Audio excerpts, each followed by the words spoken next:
அனைவருக்கும் வணக்கம். வெற்றி செய்தி சேனலின் வாயிலாக இப்பொழுது நாம் ஒரு முக்கியமான பதிவை காண இருக்கிறோம்.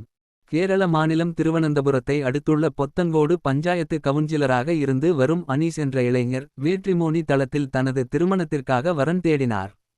அவரை மொபைலில் தொடர்பு கொண்ட பெண் ஒருவர் எர்ணாகுளம் மாவட்டம் காஞ்சிராமட்டம் என்ற பகுதியைச் சேர்ந்த ரேஷ்மா சந்திரசேகரன் வயது 30 என்பவருக்காக வரன் தேடி வருவதாகவும் ரேஷ்மாவின் மொபைல் எண்ணை அவர் கவுன்சிலரிடம் கொடுத்து பேசுமாறு கூறியிருந்தார். இதனால் ரேஷ்மாவை தொடர்பு கொண்டு கவுன்சிலர் பேசியிருக்கிறார். இதன் பின்னர் இருவரும் கோட்டயத்தில் உள்ள மால் ஒன்றில் சந்தித்துள்ளனர். அப்போது தான் அனாதை ஆசிரமத்தில் வளர்ந்ததாகவும் தனக்கென உறவினர்கள் யாரும் இல்லை என்றும் கூறிய ரேஷ்மா தான் பல இன்னல்களை அனுபவித்து வருவதாக அவர் மீது பரிதாபம் ஏற்படுத்தும் வகையிலான கதைகளை கூறியிருக்கிறார். இதனை நம்பிய கவுன்சிலர் அவரை திருமணம் செய்ய விரும்புவதாக தெரிவித்துள்ளார். ஆனால் திருமணத்தில் கலந்து கொள்ளும் அளவுக்கு தனக்கு உறவினர்கள் யாரும் இல்லை என்றும் ரேஷ்மா கூறியதை கவுன்சிலர் ஏற்றுக்கொண்டார். இவர்களின் திருமணம் ஜூன் 6ஆம் தேதி நடைபெறுவதாக இருந்தது. இந்த நிலையில் திருமணத்திற்கு முந்தைய நாள் வேம்பயம் பகுதியில் உள்ள கவுன்சிலரின் நண்பரின் வீட்டில் ரேஷ்மா தங்க வைக்கப்பட்டிருந்தார்.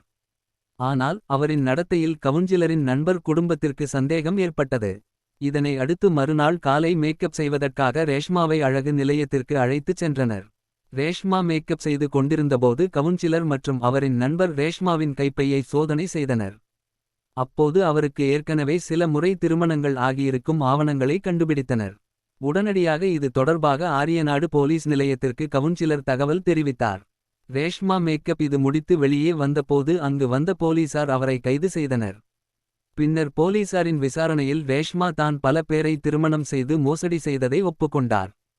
மேலும் அவருக்கு 45 நாட்களுக்கு முன்னர் தான் ஒரு திருமணம் நடந்தது என்றும் வரும் ஜூலை மாதத்தில் திருவனந்தபுரத்தைச் சேர்ந்த வேறு ஒரு வாலிபரை திருமணம் செய்ய நிச்சயிக்கப்பட்டிருப்பதும் தெரியவந்தது. தன் மீது இரக்கம் ஏற்படும் வகையில் கதைகளை கூறி இளைஞர்களை நம்ப வைத்து திருமணம் செய்துவிட்டு பின்னர் அவர்களிடம் இருந்து பெற்ற நகைகள் துணிமணிகள் போன்ற பொருட்களை எடுத்துக்கொண்டு பின்னர் பல கதைகளை சொல்லி அந்த திருமண உறவை முறித்துக் கொள்வது ரேஷ்மாவின் வழக்கமாக இருந்துள்ளது.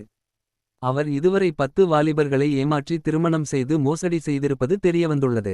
முதல் முறையாக 2014ஆம் ஆண்டு தனது 19வது வயதில் முதல் திருமணத்தை செய்திருக்கிறார். அதன் பின்னர் வரிசையாக பலரை ஏமாற்றி இருக்கிறார். இது போன்ற ஒரு திருமண மோசடியில் அவருக்கு ஒரு பெண் குழந்தையும் பிறந்திருக்கிறது. அந்த குழந்தைக்கு தற்போது 2 வயதாகிறது. சினிமாவை மிஞ்சும் வகையில் செயல்பட்ட ரேஷ்மாவின் வாக்குமூலத்தை கேட்டு போலீசாரே அதிர்ந்து போயினர். மேலும் ரேஷ்மாவிற்கு உடந்தையாக இருந்தவர்கள் யார் என்பது குறித்தும் போலீசார் விசாரித்து வருகின்றனர். கேரளாவில் பெரும் பரபரப்பை ஏற்படுத்தி இருக்கிறது.